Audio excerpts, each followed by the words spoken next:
पूजा विधान आदि कार्य हैं तो कभी भी कर लो, चलेगा। जो कार्य आप चतुर्दशी के दिन नहीं कर पाए, उस कार्य को आज भी कर रहे हैं। यदि आपके भावों में निर्मलता है, परिणामों में विशुद्धि है, तो आज भी आपको वही संवर निर्जरा होगी जो संवर निर्जरा आप चतुर्दशी के दिन करेंगे। है आपके ऊपर। पानी कभी भी पियो, प्यास ही बुझेगी, पर जब पानी प्यास होगी तब पियोगे, तब विशुद्धि अधिक आएगी। जैसे आपकी अनुकूलता रविवार को है, मतलब प्यास लगी। लोगों का कथन है कि चतुर्दशी को आया हुआ अनुष्ठान चतुर्दशी के दिन करना चाहिए। ठीक है, बिल्कुल सत्य है। यदि उस स्थिति में करते तो और अच्छा, और नहीं कर पाए तो क्या बिल्कुल ही ना करें? ये उचित नहीं है, ये बिल्कुल उचित नहीं। उस दिन नहीं कर पाए तो एक दिन आगे कर लो और 2 दिन बाद कर लो। मुझे तो भगवान की भक्ति करके भगवान बनने का सौभाग्य जगाना है, क्योंकि भगवान की भक्ति भगवान के लिए नहीं है, भगवान की भक्ति हमारे लिए है। आचार्य भगवान ने कहा 365 दिन में 365 दिन भक्ति करना चाहिए। तीर्थंकर तो 24 ही है। कितने हैं? तीर्थंकर 24 हैं। और यदि आप 5 कल्याणक बनाएंगे तो कितने दिन मिल सकते? 120 दिन ही आपको मिल सकते। बाकी दिन क्या करोगे? कुछ करना चाहिए तो कह रहे, देखो आज आप कौन सा कल्याणक मना रहे हैं? भगवान का सबसे पहले तो आप जन्म कल्याणक मना रहे हैं। यदि आपके घर में, आपके परिवार में एक सदस्य पैदा हो जाए तो बताओ कितनी खुशी होती? इतनी खुशी होती कि मेरे घर में कुल दीपक का जन्म हो गया। किसका जन्म हुआ? कुल दीपक। यदि किसी के यहाँ बेटा हो जाए तो क्या कहते हैं? कुल दीपक ने जन्म ले लिया है, कुल को रोशन करने वाला है। वैसे ही आप जगत को रोशन करने वाले, जगत को प्रकाश देने वाले 16वें तीर्थंकर शांति कुमार का जन्मोत्सव मना रहे हैं। और उनका जन्मोत्सव भी आपके संवर निर्जरा में सहायक है। कैसे? क्योंकि जिनका निश्चित है कि जन्म गर्भ हुआ है तो क्या होना चाहिए? भी जन्म होना चाहिए कि नहीं? कोई व्यक्ति गर्भ में आए और जन्म ना हो तो बताओ अच्छा है कि बुरा? बुरा है, पक्का। यदि गर्भ में आए हो तो जन्म होना चाहिए, आप कह रहे। तो बताओ जिसका जन्म हो गया है और यदि उसने दीक्षा धारण नहीं की, उसने तपस्या नहीं की, तो उसका जन्म लेना कैसा है? बोलो ना, मौन क्यों? आपने कहा गर्भ में आए तो जन्म होना चाहिए, और जन्म हो गया तो क्या होनी चाहिए? बोलो ना, दीक्षा होनी चाहिए। घर में रह के तब करेंगे, लेकिन ऐसा नहीं। इसीलिए आपको कल्याणक नहीं मना रहे हम। किसका मना रहे? इसीलिए शांतिनाथ का मना रहे, क्योंकि उन्होंने कहा था जन्म हुआ है तो दीक्षा होनी चाहिए, और उन्होंने जन्म लेकर के अपने जीवन को सफल किया है कि गर्भ में आए तो जन्म हुआ, और जन्म हुआ तो उन्होंने जन्म को सफल करने के लिए दीक्षा को धारण किया। आपने यदि अपने जीवन में दीक्षा धारण नहीं की, तब कल्याणक मनाया और तब कल्याणक के भाव नहीं बने, तो आपका जन्म लेना वैसा ही है जैसे कोई जीव गर्भ में आए और वहीं पर ही समाप्त हो जाए। ऐसी कोई जन्म गए लेकिन अपने जन्म लेने के बाद दीक्षा ना ले पाए, तो उसका जन्म लेना बेकार है। और दीक्षा हो गई है क्योंकि मोक्ष मना रहे हो, मोक्ष कल्याणक है। और दीक्षा हो गई और दीक्षा होने के बाद यदि ज्ञान प्राप्त नहीं किया तो दीक्षा लेना बेकार है। दीक्षा हुई है तो केवल ज्ञान होना चाहिए, और जैसे केवल ज्ञान हो गया उसका तो पक्का है तो उसे मोक्ष होना ही होना है। इसलिए आप कल्याणक मना रहे हो तो थोड़े से भाव पैदा कर लो। देखो, जब ये भाव पैदा किए नसिया जी महोदय, ये भाव पैदा किए कि रविवार को हम शांतिनाथ भगवान का अनुष्ठान मनाएंगे, तो ये भाव भी पैदा कर लो कि जब 2 दिन बाद 3 बार शांतिनाथ का अनुष्ठान मना सकते हैं, तो आप भी ये भी तो संकल्प कर लो कि 2-3 भाव में हम एक बार दीक्षा धारण जरूर करेंगे। ये तो भाव पैदा कर लो, ले पाओ या ना ले पाओ बिल्कुल नहीं कहूँगी कि दीक्षा लो, पर इतना तो भाव बना लो कि हम अपने जीवन में इसी मनुष्य जन्म में अंतिम श्वास में अंतिम समय में दीक्षा लेकर के रहेंगे, ले पाओ या न ले पाओ। भाव तो बना लो, क्योंकि जैन दर्शन भाव प्रधान है, और जिसके भाव निर्मल होते हैं और जिस समय भाव बनाओगे, यदि अभी भाव बनाओगे तो अभी से संवर निर्जरा जारी है। कब तक? जब तक दीक्षा नहीं होगी तब तक, क्योंकि अभी प्रतिदिन भाव बनाओ। हे शांतिनाथ भगवान, आज आपका जन्म मना रहे, आज आपका तप मना रहे और आज आपका मोक्ष कल्याणक मना रहे। अपने जीवन में हमारा भाव है कि अंतिम समय में मैं दीक्षा लेकर के समाधि मरण करके इस पर्याय का त्याग करूं। भाव बना सकते कि नहीं?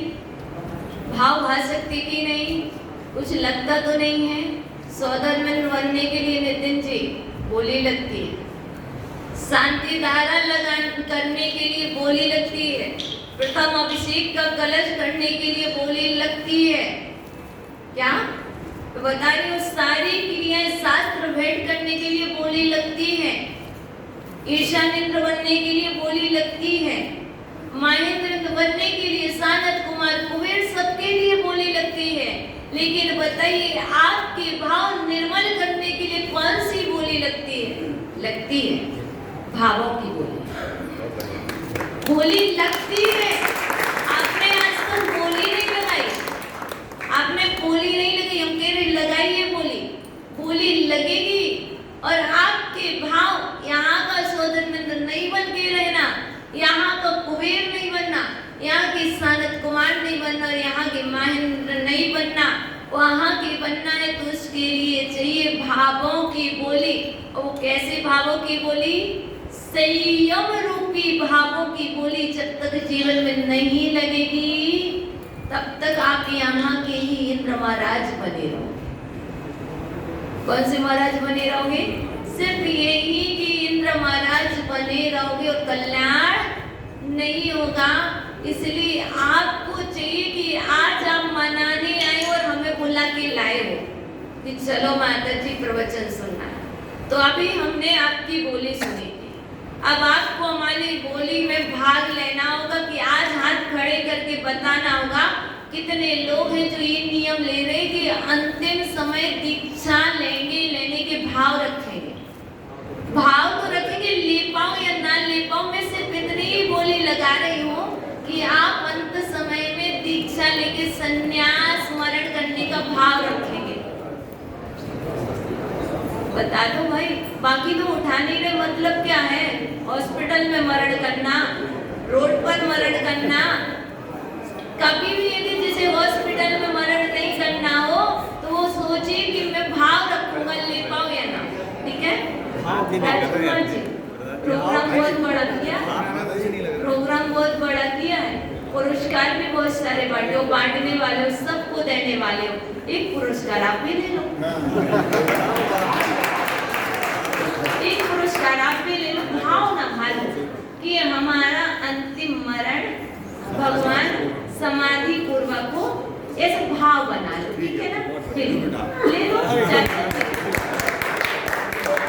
माताओं, भाव तो बना लो। भाव बनाने में कुछ नहीं लगता, 1 रुपया भी नहीं लगता। मैं आपसे नहीं कहूँगी कि दान करो, मैं सिर्फ आपके भावों का दान करा रही हूँ। आप भावों से भाव बनाए, और जिन्होंने ये संकल्प किया इस भाव में ना सही, आपने भाव भाई कि मैं दीक्षा लेकर के मरण करूंगा, इस भाव में ना ले पाए दीक्षा, कोई बात नहीं। अब आपने ये भावना तो बाली कि जब भी दोबारा मनुष्य जीवन बनेगा उसमें होगा, लेकिन भाव बनाने में कुछ ज्यादा नहीं है।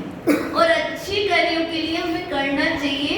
जब 2 दिन बाद शांतिनाथ जी का उत्सव मनाया, तो आप भी ऐसे भाव बना लो कि 2 भगवान हम भी भगवान बने, ठीक है ना?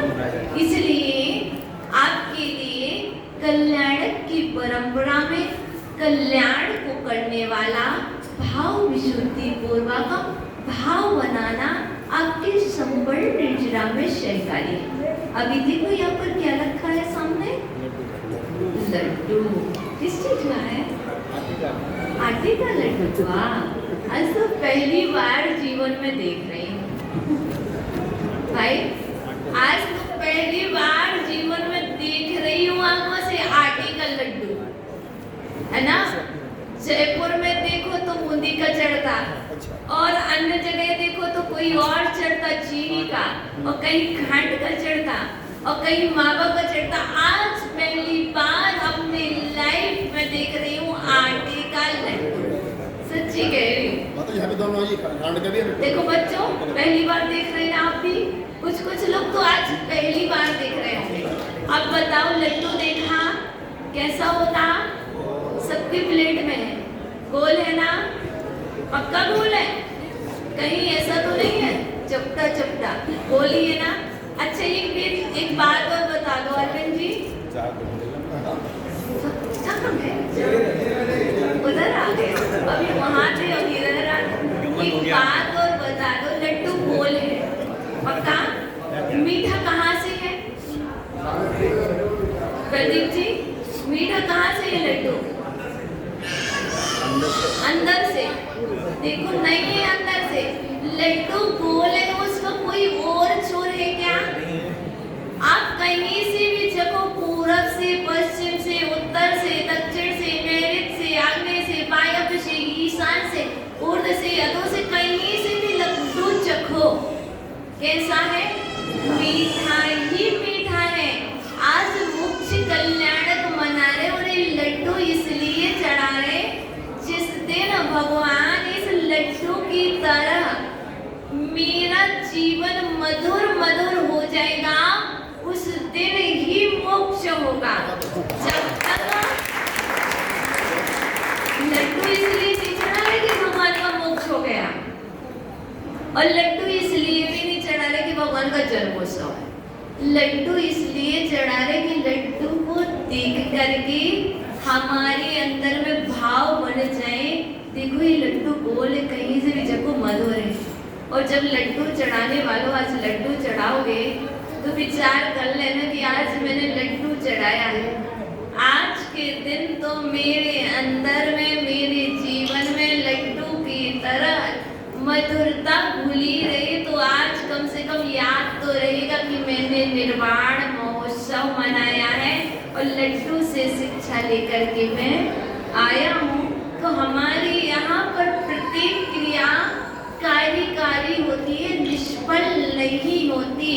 कोई भी द्रव्य चढ़ाते तो उसका भी कोई ना कोई रीजन है। उसको समझने के लिए जैन दर्शन है। आप सभी जन्म को सफल करें, सो आपकी दीक्षाओं के भाव आपने बना लिए, और जब दीक्षा हो जाएगी, अति हो जाएगी, तो भाव बनाना कि मैं जीवन में मधुरता से भर जाऊं, तो आपका मोक्ष भी हो जाएगा। मोह को त्यागो, मोक्ष हो जाएगा। सिर्फ हा ही माइनस करना है, सिर्फ हमें अपने जीवन में हा को माइनस करना है, और जब हा माइनस होगा तो छा जीवन में आ जाएगा। तो मोक्ष हो जाएगा। जब तक मोह रहेगा तो मोक्ष नहीं होगा। अब चलो बहुत समय हो रहा है तो हमें समय को व्यर्थ ना करते हुए अपने जीवन को सफल करने के लिए लड्डू चढ़ाना है।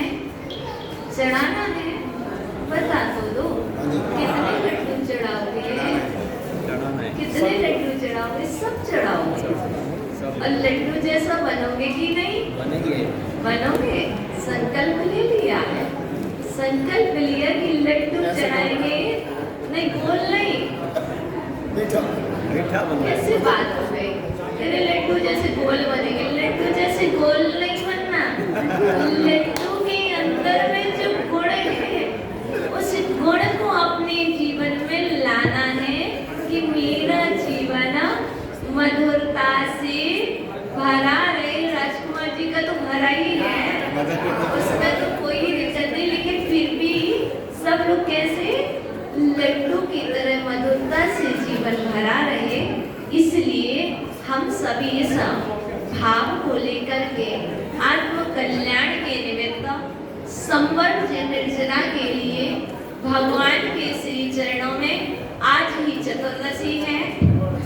आज ही चतुर्दशी है और आज के दिन ही सम्मेद शिखर जी के शाश्वत तीर्थराज और सम्मेद शिखर जी का महान पर्वतराज, जहाँ पर शांतिनाथ भगवान ने तपस्या करके मोक्ष को प्राप्त किया है, ऐसे उस स्थान पर चलेंगे। यहाँ से लड्डू नहीं चढ़ाएंगे रेवाड़ी में बैठ करके। रेवाड़ी में बैठ करके लड्डू नहीं चढ़ाएंगे। भाव से हम सम्मेद शिखर जी चलेंगे। और जब जन्म तप का अर्घ चढ़ाया था तब कहाँ जाना था? हस्तिनापुर। और अब मोक्ष मनाना है तो चले सम्मेद शिखर। और सम्मेद शिखर जी चल करके चलेंगे उन शांतिनाथ के चरणों में, जहाँ पर केवल ज्ञान की ज्योति जली थी और जहाँ पर मोक्ष हुआ था, तो वहाँ पर लड्डू चढ़ाएंगे। तब तक के लिए आप सबको बहुत बहुत आशीर्वाद। चले निर्वाण खंड। बोले परम पूज्य 105 अधम श्री माता जी की जय। बंधुओं, निर्वाण लाडू पूज्य माता जी के पावन सानिध्य में अब चढ़ने जा रहा है। उससे पहले एक सूचना आपको मैं दे दूं। 2 अगस्त से 21 अगस्त तक, पुनः सुन लीजिए, 2 अगस्त से 21 अगस्त तक नए मंदिर जी के अंदर कल्याण मंदिर अगस्त, मुझे अगस्त बोला है,